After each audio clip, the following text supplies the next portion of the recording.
You are perfect the way you are, so don't let anyone change you. And if we were all the same, life would be very boring. It would be so boring.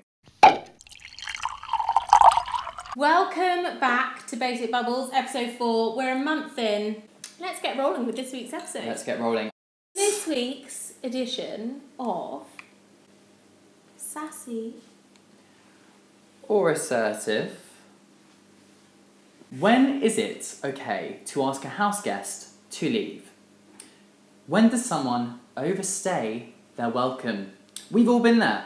We've all been there. And it can be quite awkward. It's like kind of common sense, isn't it? But also, so like if you've invited someone over for a dinner party or some casual drinks for the evening, there is kind of a time where maybe the conversation dries up, or you know the party isn't as flowy as it was. All the you know little cocktails or little liqueurs have been drunk, and also sometimes people have the liqueurs that you've bought, but also drink more than their fair share. Look, also, if the local corner shop is shut and it's past whatever time it is, that is probably a good indication you're out of drink, we're out of snacks. The entertainment's done. And I am out of hospitality. And I'm out of time. Sassy. If I've been like, oh gosh, I am tired, I think people would know when, like, to leave. Well, you'd be surprised. Maybe you just have, like, really, I don't know. Maybe they want to stay with me. I'm sure they do. I'm sure they do. But sometimes I'm not open to house guests, and that is the point. Is it sassy or assertive to literally point blank ask a house guest to leave after a sophisticated evening of shenanigans and fun? No, that sounds like I'm having sex with them. No. But after a sophisticated evening of drinks and food. I'm sure it's very sophisticated. Someone has actually asked me to leave theirs before. Really? Yeah. They just said like, yeah, I've got a lot of work to do. Do you mind leaving? Yeah. And I was like, oh, okie dokie Okay. then. I know where I'm not wanted. Yeah, goodbye then. It depends what the situation is, but if it has gone on a very long time, I think if they are a good friend of yours, I think it is good friends. I think it is okay to say, I'm really sorry, but do you mind if we wrap this up soon, because I'm really tired, I need to go to bed because I've got something on the next day or something. I think that's assertive. Yeah. Ooh, ding. Ooh. Assertive. Ding dong. Ding dong. So this week has had quite a lot of anxiety, I suppose, for all of us, because we have seen cases of coronavirus have been rising up and down the country, and it got to the point where Boris Johnson and the government has had to announce more measures. The fact that pubs have to shut at 10 o'clock, I think has caused a lot of frustration for some people. Especially for people working in the hospitality industry. I can imagine that's an absolutely devastating blow after having Eat Out to Help Out, where the government were encouraging them to go out to pubs, to restaurants, to hospitality places which were serving. I mean, viruses don't stop once it hits, 10 p.m. at the pub.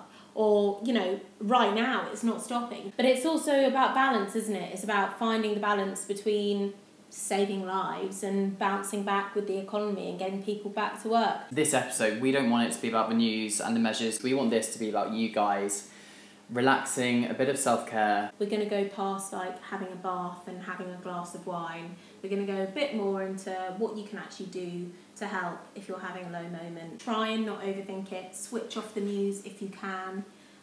Have days where you just don't look at the news. That's really helpful. I'm going to leave in the comment section pages which kind of breaks down the politics, breaks down the facts, breaks down the figures, and actually really, really helps. And I think what also is really helpful is remembering that you are never alone. There's always someone to talk to, and there's always someone who will listen. So please reach out to anybody, a friend, a family member, one of the mental health services which we'll put in the description. There's always someone to help you out there. If you're having, I don't know, if you're experiencing a low mood, Cam, what would be your go-to?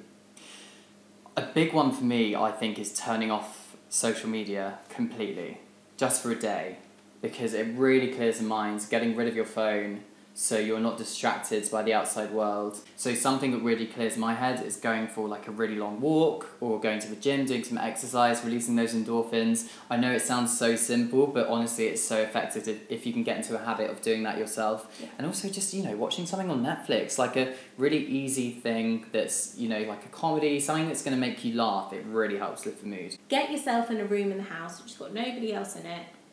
Literally pop your laptop on, shut yourself off, lock the door, literally put a candle on and watch a movie and just have 2 hours. Leave your phone outside, leave everything outside, watch your favourite movie, have your favourite food next to you and just switch off. We live in such a fast-paced society, and with COVID, people are on social media now more than ever. People are always on their phones. Treat yourself, because you guys, you know, you deserve it. You do deserve it. It's matter, even if you tell yourself you don't, believe me, you do sometimes. Yeah. And also, it doesn't have to be that. Go and educate yourself on something new. Go and read an amazing book, and whether that be putting a herb garden in your kitchen.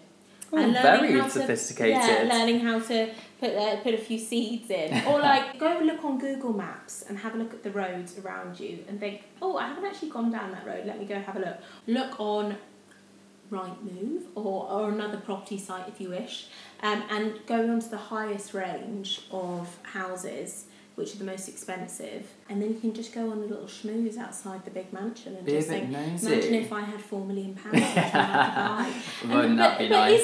You're right, it is. It's filling yourself. And doing things which are kind of out of your norm. One of my favourite musical theatre performers, called Sierra Bogues, has a saying which she says on most of her social media, and the phrase is, "You are enough."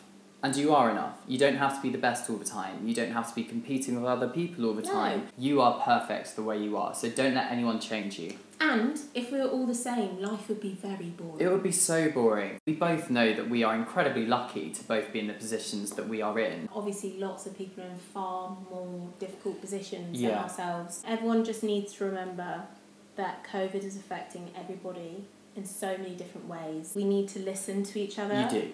We need to understand if we can, and we need to talk to one another. But it is focusing on the positives. Every cloud has a silver lining, right?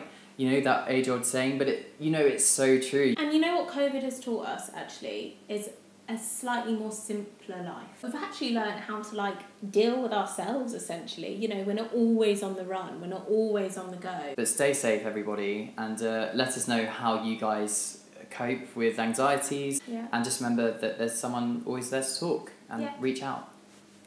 I've got a little challenge for you, Pandora. It involves it involves not prosecco. It involves another alcoholic beverage, you know. God, I'm not one to turn down another one. Yeah, 3 cans of gin and tonic. I'm going to shake one of them. You're going to put the blindfold on, and then you're going to have to open one and hope it doesn't spray in your face. Well, let's hope not, because these lashes are expensive. But this time with gin and tonic, I'd love it. Oh yeah. Oh my god, I just dropped... Oh my god, that one was really fizzy. I dropped on the floor. You're lucky that didn't fall on my precious little foot. No, I mean, one of them's definitely dented now, but it's alright. So I'm, shaking them up and putting them down on the table. Go to the dented one. Yeah, oh my god, well, hopefully you'll be able to feel it. So I'm just going to get handy little cam out. You can remove the blindfold. Hello. Hello. 3 cans on the table. Are you ready for this? 3, 2, 1. Oh, that's really shit. Why are they not doing it? Cheers. Oh. Oh! Oh! Oh, darling. Well, we are going to clean ourselves up and the floor up. Yeah. Stay safe, everybody. We'll see you next week. Bye. If you want to be sipping on bubbles whilst watching this episode, or quite frankly, just getting through this really weird time, then head over to iHeart Wines and you can get yourself a personalised bottle of Prosecco. You can indeed, a personalised bottle of Prosecco, but 20% off using the discount code BASICBUBBLES20. So make sure you get yourself one of these. Cheers. Cheers. Please remember to like and subscribe and check out our other videos.